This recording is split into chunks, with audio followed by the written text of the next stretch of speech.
Nah, gue akan sharing sama lu the game of attention yang dimainkan oleh Timothy Ronald. Attention pada dasarnya adalah konsepnya untuk bikin kontroversial terencana, mau itu statement, mau itu cara berpenampilan, untuk memancing emosi publik yang ujung-ujungnya bisa mendapatkan attention. Jadi dibicarakan, dibenci, dihujat banyak orang, at the end menjadi viral dan semua orang kenal dengan sosok yang mempopulerkan tersebut. Di dunia itu sebenarnya ada dua, Andrew Tate dan Kanye West. Nah, ada 4 hal nih sebenarnya yang diajarin sama Andrew Tate ya. Ini adalah 1, urutannya bisa beda-beda, 2, 3, 4. Yang pertama adalah polarizing persona.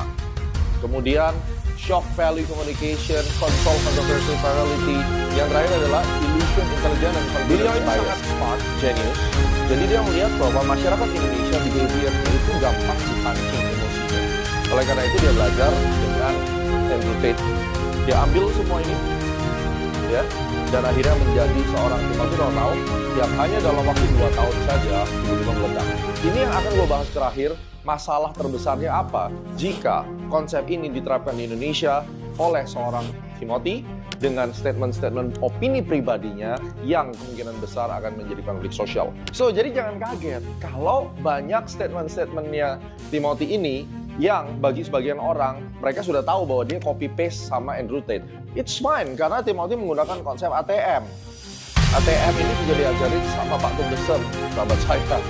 Pak Tung Desem bilang, di Indonesia gampang kalau mau marketing. ATM, amati, tiru, modifikasi. Semua orang melakukan ATM, ini termasuk saya juga. Semua melakukan ATM. Tapi selama di dalam koridor yang wajar-wajar, it's fine. Jadi kita tahu ya, semua ini awalnya dari mana? Sampai dia bisa ngomong gym itu adalah untuk orang-orang bodoh dan seterusnya. Dia menggunakan shock value communication, bikin shock di situ. Terus kemudian dia juga menggunakan illusion intelligence. Seakan-akan dia paling expert banget di bidang gym, dia paling expert di bidang golf. Sehingga dia bilang, ini untuk orang bodoh, ini nggak penting. Dia seakan-akan pakai konsep itu, seakan-akan dia menjadi expert di bidangnya padahal dia enggak gitu. Itu adalah illusion intelligence dan itu yang diajarkan sama Andrew Tate. Terus kemudian dia juga pakai polarizing persona, dia memecah belah. Jadi dia bikin kubu nih. Yang pertama adalah kubu orang bego yang dia nge-gym. Yang kedua adalah kubu yang nggak nge-gym, itu orang pintar, dipecah belah. Ya. Terus kemudian kontrol kontroversi, ini yang paling penting. Gue nggak ngerti apa yang terjadi sebenarnya sama Bro Timothy.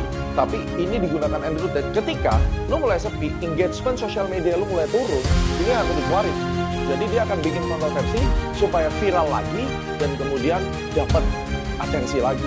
Ini model bisnis yang dilakukan Andrew Tate diadopsi 100% oleh Bro Timothy. Salah? I don't think so. Itu namanya orang pintar. Amati, tiru, modifikasi. Tapi sekali lagi, apakah itu bermoral?